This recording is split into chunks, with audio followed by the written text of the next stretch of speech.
everyone. Welcome back to Astrology Today with Jeff Harman. I'm Ella, Jeff's assistant. Great to see you all as always. Hope you had a good week. We've got a lot on the plate today. We've got Saturn going retrograde on the 17th of this month. That brings a lot of chaos. Jeff is going to go into that. Then we have Neptune opposing Neptune on the United States. That hasn't happened in 180 years. So that's quite a big deal. And Jeff's going to touch on Trump. Trump's in the news. He's always in the news. He's going to touch on Biden. And also, Tucker Carlson was back on Twitter and seems like he had something like 90 million viewers or something like that, Jeff? Yeah, it was a lot. It was close to 90 million. Yeah. Pretty wild stuff. So please, let's get started. Yeah. So, a lot of stuff going on. And clearly, we've got Saturn stationing. And what's interesting is in the sky, we also have the moon's south node in sidereal astrology, aspecting, which is K2. That's the disruptor, aspecting Saturn in Aquarius as it stations and retrogrades and goes backwards. So we're going to see a lot of them. Now, this is in Nadi astrology, of course, we look at the air, fire, earth, and water trines. So we're beginning to see a lot of stuff be set up for the year of chaos that I think is going to really happen when we hit 2024. And I think it's really going to come in this strong this summer.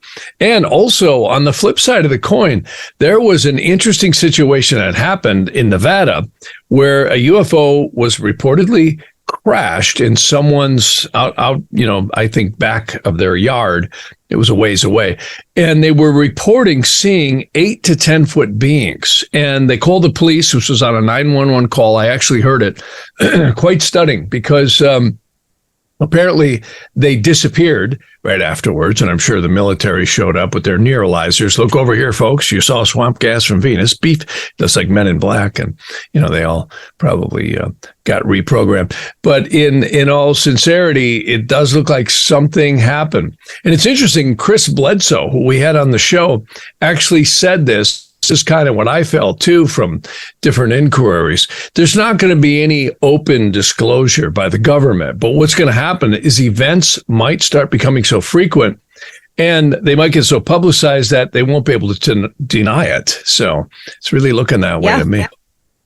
Yeah, Chris absolutely said that. And he said, actually, it would kind of start in the month of June, didn't he? Yeah, he kind of did. And the other interesting, yes, he did. And another thing, I was just at Contact in the Desert, and a lot of people were there, and many different speakers were giving talks, and it was really an interesting show. And I have to say, I was kind of amazed. We were sitting in the lobby area, and I saw these people with military uniforms on, and they were all from the Department of Defense. And I think that's pretty interesting when you have a number of people from the Department of Defense, attending a ufology, conference. So, and we actually spoke to them a little bit, and kind of interesting stuff. And they're very coy about what they say, but there certainly seems to be a lot of, you could say, open acknowledgement now that they've been working with extraterrestrials for a long, long time. And that's my opinion, too. I don't think they're ever going to come out and say, we've been doing it. But it's being, slowly but surely kind of leaked out is what's happening. So, interesting stuff. Really. Very interesting. Very interesting. Yeah, these are most interesting times. Another thing, Trump, like you mentioned, got indicted today. And like I said, they are going to try and stop this man one way or another. And if they can't do it legally, I really think they may make him stop a bullet or something like that. They're going to try one way or another. Now, if he makes it into the primaries and he's actually in the running, he's actually got a good shot of winning, because Trump does have, for the first time in 12 years, Jupiter transiting his midheaven, but it doesn't happen until next year.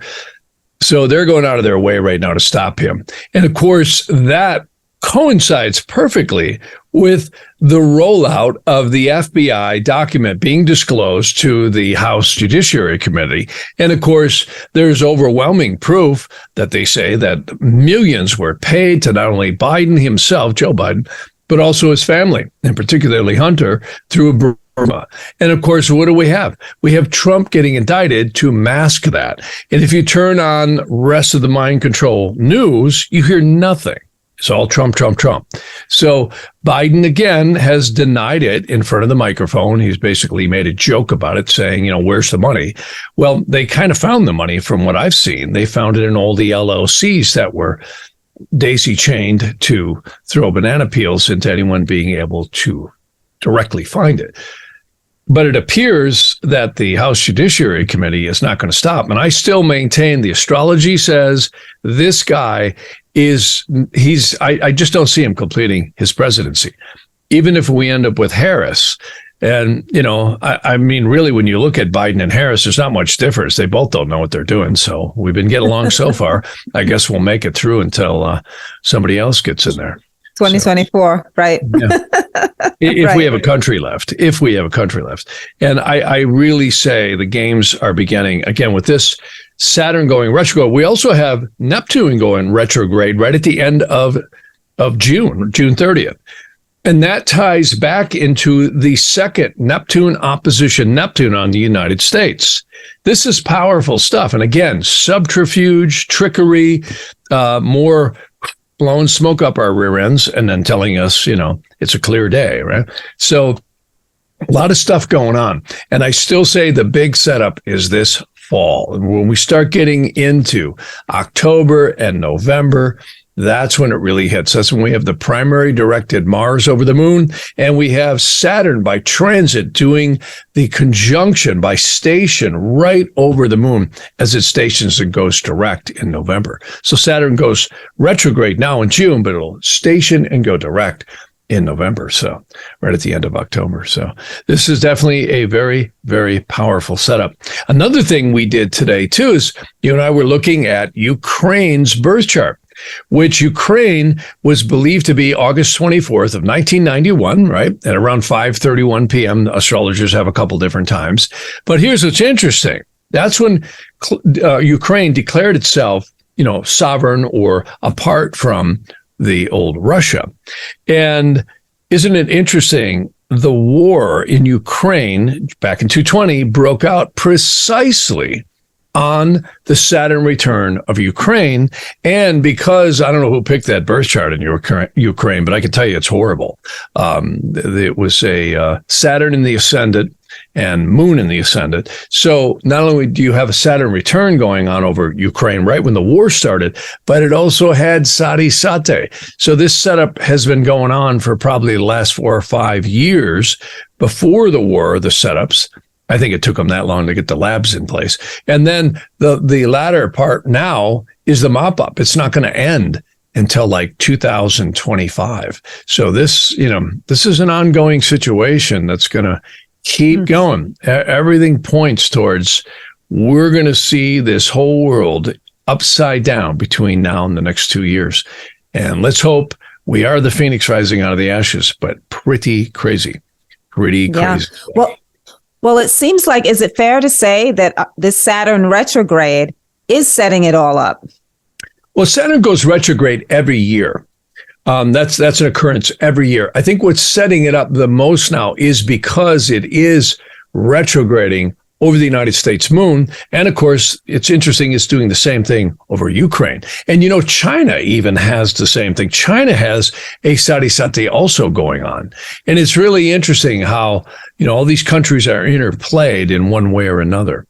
And of course, I didn't look at the Soviet Union, but we should do that another time here. But it's clearly the United States is moving into a time of literally either total restructure or destruction. And let's hope it's the former. Crazy, crazy energy. Yeah. Well, you can feel it. No doubt about it. You can feel it. Right now, tonight, we're experiencing the Mercury is squaring, the moon squaring Mercury. And we can feel that. Well, especially, that happens every month too. You're always going to get two squares, right. Applying and receding squares, but it's squaring Capitolgo. So that's always a little bit weird. Nasty star. One of the nastiest, you said. By the time this broadcast, that'll be long over with. But yeah. Right. That's what we're doing this so Thursday. We don't talk that much about the stars, and the fixed stars and how powerful they are, but they have a hand in everything that's going on with the planets too. Because when you look at a star like that is one of the nastiest stars in the sky, pretty powerful. Yeah, Caput Algo was apparently the star that William Lilly saw when King James had asked him if he went against Parliament, will he win? And he told him no. He says, be careful, you could lose your head. And Caput Algo is the most malefic star in the sky. A lot of energies all around us all the time. Oh, yeah. Well, and see, fixed stars, I think, are the more ancient systems that really give a lot more accuracy to astrology. And these are some of the secrets that the Masons and many others like Benjamin Franklin would use, and Ebenezer Sibley, to examine when auspicious times were picked. So fixed stars are known as the eighth sphere. They're behind all the planets. And of course, they might actually be the secret helpers and hinderers in almost everything. And I'm always amazed at the fixed stars on people's ascendant when I do readings. That's one of the first things I look at is what's on the ascendant for that person. And it really tells you a tremendous amount about the guidance that soul has going on during this incarnation. It's really wild, really, really wild. And it's so accurate, it's creepy. Invariably, I know if the birth time is wrong, if that doesn't match. That gets into some stuff. We've been talking a lot about karma and about, life in general. All of us are living our lives. Of course, right now, the world really feels crazy. It is crazy. There's so many things going on. And there's so much that is involved in Vedic and Nadi astrology. The whole principles of karma are looked at there. And it's very interesting because I've spoken about this before. And this is in the old Vedantic literature, particularly the Mahabharata, the Upanishads. There's the majors and the minors, and of course, many of the different Vedas. Very interesting stuff where they actually say that in order to change any future destiny, you need to be in a body. You can't be on the astral plane. For some reason, they say after death, we lose the ability to act or the ability to go what they call Kira Shakti. That's a strange word that means you have no power to act or effectuate things. So again, I've always said the earth is like a grounding rod. It's like when we're incarnate in these bodies, the actions that we take and the free will that we exercise, plus the karma that we've got to dissipate out, is crucial. And it's really, because a lot of people get really sad and they get depressed, and we all do it from time to time. But if you commit suicide, and I always say this to people who are really depressed, don't do that, because we were put in these bodies to press out and wear out this karma, including the karmas that we're interconnected with the soul roots we're attached to. And that's really mysterious stuff, because it's not just grandma and grandpa and mom and dad. This could be the people we love, the people we hate, the people we marry, the people we divorce, the people we, all this stuff. So it's all the interactions that we have. There's a really exceedingly complex Gordian knot of karmic energy, both of good and ill, that seems to be playing out. And that's why it's really important, these lives that we live. And the ancient principles of Nadi astrology is we all keep reincarnating into all this etheric energy of both positive and negative plays itself out through the incarnations. And it's quite interesting because these ancient texts talk about we could incarnate literally thousands of times. Some people may be much less, and some people may be more. And it's very, very interesting stuff. So most of us are old souls coming to this barbecue many, many times. And it's very interesting about all this stuff because it's not something you can just consciously agree to. It's like something that has to be played out with the interconnectedness of our souls. And again, I go back to that, the Kiriya Shakti, or it's called Kriya Shakti. I don't know if I'm pronouncing it 100% correct, because I do hear these in different dialects. There's a lot of different dialects in this ancient stuff. And it's basically means the ability to act, which means these lives are vitally important. How does free will fit into this? Because we always seem to end up talking about free will. You see, karmas is really interesting because you have what they call accumulated karmas. And this seems to pass with the soul through the amount of incarnations. They call it sanchita karma. It's a strange word. It just means accumulated karmas. And then you have a collection of past karmas, which is all the previous incarnations that are accrued in. And then you have what they call kriyamna karma, and that can be pronounced differently. But that's the karmas that you're creating in this lifetime. And it's very interesting. So we do have free will, but it's kind of like driving a car. You have a lot of free will when you drive a car. You get to go where you want to go, but you're going to be subject to the conditions of traffic, the laws of speed and stop and go lights and all that stuff. So that's a kind of a good analogy. Even though we get to where we're going with free will, you're going to have to also contend with all the stuff that's thrown at you. Just sit in a traffic jam sometime on the 405. Right. It seems like free will is very, very limited. At least it feels that way to me in my life when I watch how it all plays out. Of course, each one of us makes decisions to do certain things or to get certain things done, but it feels like it's kind of, in a sense, out of your control. In some senses, that's what's really interesting about the phases and the doshas and the transits that you look at in the ancient astrology. See, if you're in what we call a time period called a dosha, and it's in a water trine or an earth trine, you tend to exhibit more free will. That's where you're really exercising what they call the kriyamna karma. So you do have more free will. But if you're in doshas and transits that are dominated predominantly by fire and air trines, you tend to be more swept in the path. You still have free will, but you don't feel like it. Circumstances will sweep you down the path of that. So it's very, very interesting. And I've observed this throughout my life and many other clients. You could see some people who are in doshas, like you just hit a dosha, that is actually of a water trine. So that gives you much more free will. See, before you were in one that was in a fire trine. Remember that one? You were just swept down the path. There was nothing you could do. Very controlling. Very controlling. And it was very irritating. See, so free will is there.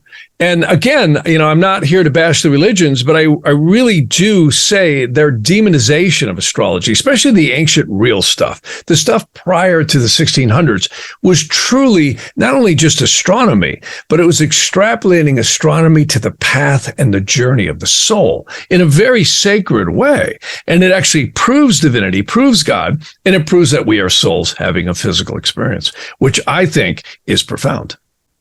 Yeah. And we see this going on in the world right now. Many people are choosing to do very evil things. Like, here's a good example. Look at the people doing child trafficking and some of the people who sold their souls, who are doing horrible things to their countries. I got to tell you, that's karma too. And they have free will. They could walk away. They could say, well, I'm not going to do this. I'm going to retire. I'm going to get out or whatever. But they don't. They take the path of least resistance, and that's free will, create karma. What I find so interesting, when you look at someone's birth chart, you can see the level of free will that someone will have. Like, let's take someone who, is born in terrible poverty and never gets out of it. When we look at situations of someone's circumstances like that are very dire from beginning to end, I wonder about the free will in a situation like that.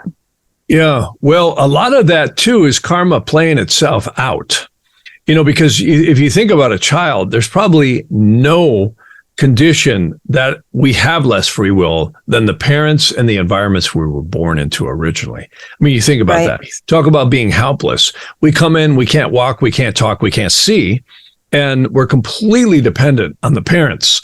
It's like, that's why I think Charlie Chaplin's movie, The Kid, had such an impact on everyone, because, you see this woman have a baby, she leaves it on this curb, he picks it up, he tries to give it away, and then he ends up raising it, and he has great love for the child, and when the child's tried to be taken away, of course, he defends the child and gets him back. And it's a heartwarming story, because everyone is like that at birth. We are totally subject to what mom and dad do.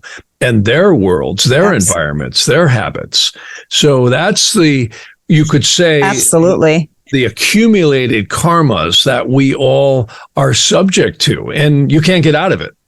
It's very interesting stuff, this whole look-see into the ancient Nadi astrology, because I really do believe it's the path of the soul. And I really believe that it's the angelic forces that are working upon the soul. And it's more than just genetics. It's more than just lineage, even though that plays into this very, very powerfully. But it's very fascinating to watch the evolution of life through these different angelic forces that are represented by the planets. Very interesting stuff. There's waves of souls that keep coming through the planet. And that, if you think about the fact that if our solar system goes around the central sun just short of 26,000 years, that's a long time. A lot of things can happen in 25,700 something odd years. That's a long time. That's called the Great Year, when the precession of the equinoxes goes around the central sun, which is really a long time. A lot of water can go under the bridge in that amount of time. A lot of souls pass by. A lot of souls pass through. Yep, definitely. It's awesome to get to sit down and talk about all this. So thank you very much. And thank you all so much for watching. Please leave your comments. Thank you for being with us and joining us. And have a great week ahead. And we'll see you next time.